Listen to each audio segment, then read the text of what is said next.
Hello viewers, I'm Kausalya. Today we are going to solve problem related with RLC series circuit and this is method 2. Right. So here the given problem is a series RLC circuit has R, L and C and a constant voltage of 100 volt is impressed upon the circuit at t equal to 0. So find the expression for the transient current assuming initially relaxed conditions. So here this is the given circuit diagram. The values of R, L and C are given and the value of voltage is also given and I is the current that flows through this circuit. Right. So the thing to be noted is initially relaxed condition is nothing but there is no energy stored in the inductor and the capacitor. Right. So we are going to solve this problem by another method. Here we are going to apply KVL to the circuit, above circuit which is shown, right? So I into R, therefore 50 into I plus L into di by dt plus 1 by C integral of I into dt, right? These are all the respective voltage drops across your resistor and inductor and this is capacitor. So here which is equal to voltage rise is, here it is nothing but 100, right? So the next step is we are going to take Laplace transformation. So once you take Laplace transform, you see 50 into I of s plus 0.2 into s into I of s minus I of 0 plus here 1 by 50 into 10 to the power minus 6 s which is equal to 100 by s, right? So the next thing is I am going to take this I of s commonly outside. So when you take I of s outside, here this is how our expression is, right? The next thing is writing an expression for I of s. That is, I am going to shift this part to the denominator term, right?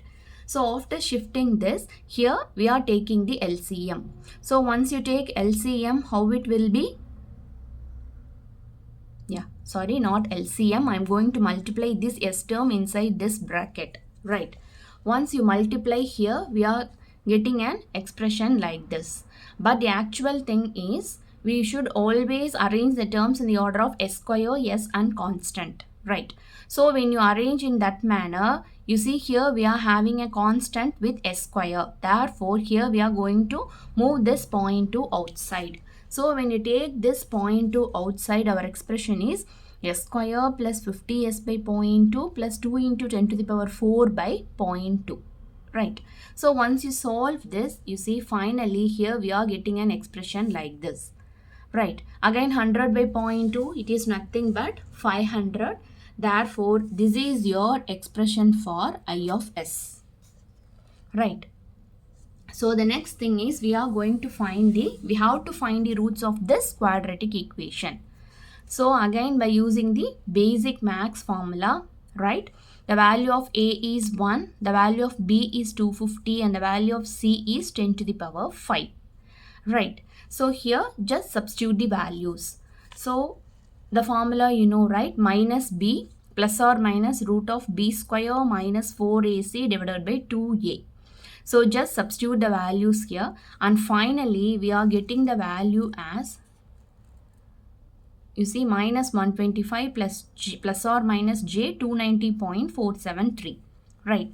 You see here square root of minus 1 is nothing but j, right? I hope you people know this. So these are all the two roots for the given quadratic equation. Now we are going to rewrite the expression for I of s. You see here I of s is written by 500 divided by those two roots, right? S minus first root and s minus second root, right? Again the same thing, we have by partial fraction we have to find the values. Since here we are having two denominator terms, it should be expressed as two terms, right? So here the terms are noted as A and B, right? Now the next thing is we have to take LCM, right? Once LCM was taken, our expression is like this, right?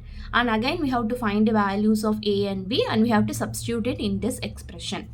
So when you substitute the value of s as minus 125 minus j 290.43, right? You see minus 125 plus 125 get cancelled and finally the value of B is j 0.860, right? Now the next thing is we have to find the values of A.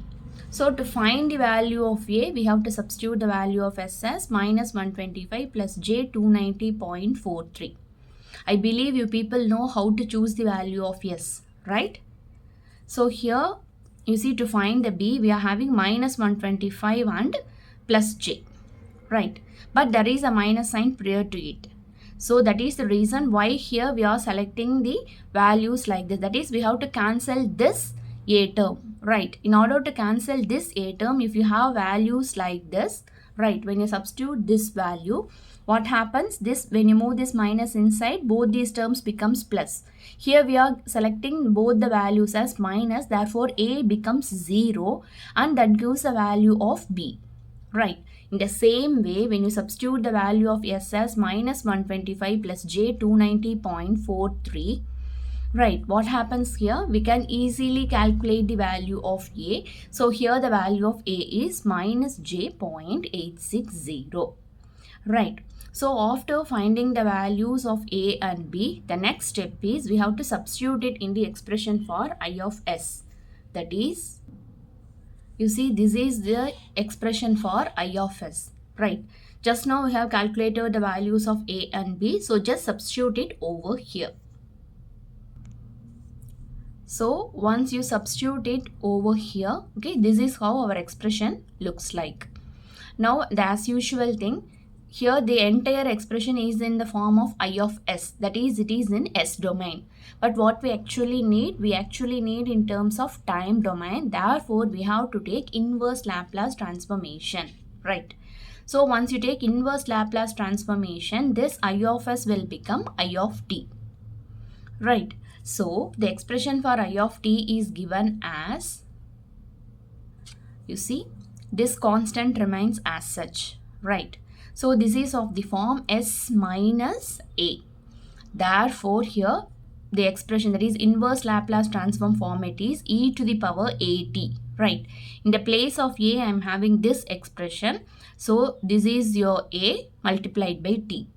Similarly, again when you look at this second term, this J 0.860 remains here as such, and e to the power, again this is S minus A. Therefore, while writing here, it is e power at, okay? This is your A multiplied by t here, right?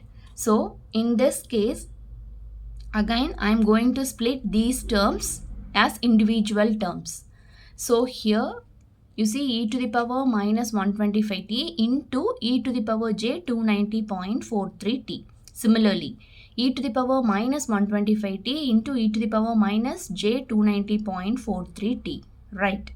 So when you look at these two terms, you see j 0.860 and e to the power minus 125t is common.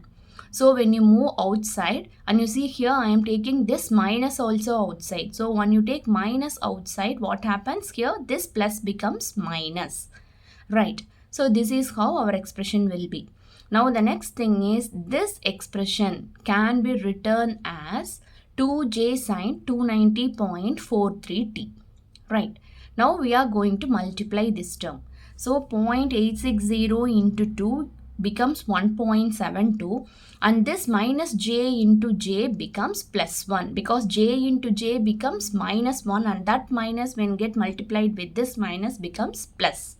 Therefore, here the final expression is 1.72 e to the power minus 125t sine 290.43t. Right, this is the value of current that flows through this circuit. This is another method of solving the same problem, right? It's up to you. You can solve by any method. If you have any doubt, let me know in the comment section. Thank you.